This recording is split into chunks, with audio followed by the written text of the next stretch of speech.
Hey guys, so since the Game of Thrones season is here, I thought I'd wear my dragon shirt and go over one of the most important questions that people ask me all the time is what are the most difficult dogs to train? So since the Game of Thrones aired, the sad is a lot of people like the wolves in that movie. They start buying Huskies and Malamutes or hybrids. Hybrid is when you cross a wolf with a Husky or a Malamute or with a Shepherd. It's mix of wolf with those breeds.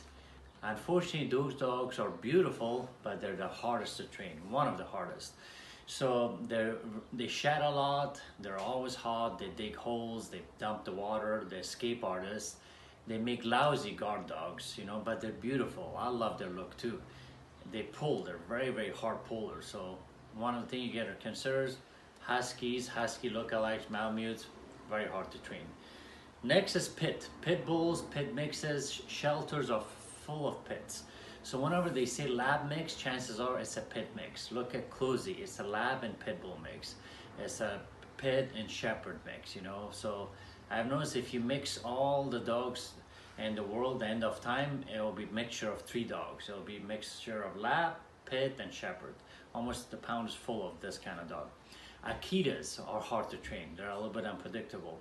Dobermans, very hard to train, and I love their look, but I will never own a Doberman. So it took 7 different breeds to make a Doberman. Let that sink in. 7 different breeds. Terriers are probably the worst of all. So terriers are the hardest to train. Any kind of terrier, pit bull terrier, rat terrier, Boston terrier, Cairn terrier, Wheaton terrier. If the word terrier comes afterward, they're very difficult to train.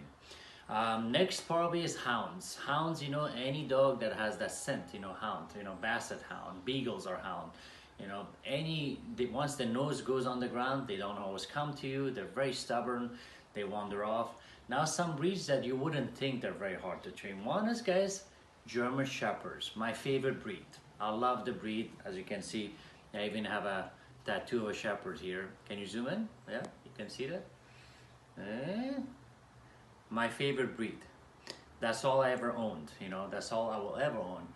Shepherds, guys, they get protective very fast. So they get protective with dogs or people. You want the dog to be protective, not overprotective. They get protective. What I mean by that is they don't bark, they don't shut up. They bark, they growl, they lunge when they see a dog, on leash or off leash, or when you have company over, especially if it's a man, they don't stop. I know you may say, well, yeah, that's what they're supposed to do. They're watchdog.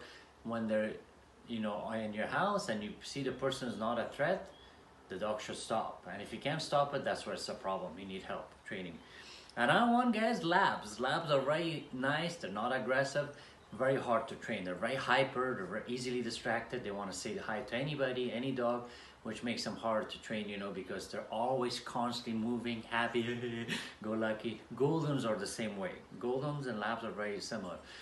Now, another hard one to train if I have to add is chow chows. Chows are hard to train. Bulldogs, any kind of bulldog, American bulldog, English bulldog, French bulldog, they're very, very hard to train. So I thought I'd mention, so what makes a difficult dog to train, guys, is when they know what you want from them, but they still don't care. They still want to do their own thing. The easiest dog probably I ever trained was a collie, the Lassie dog.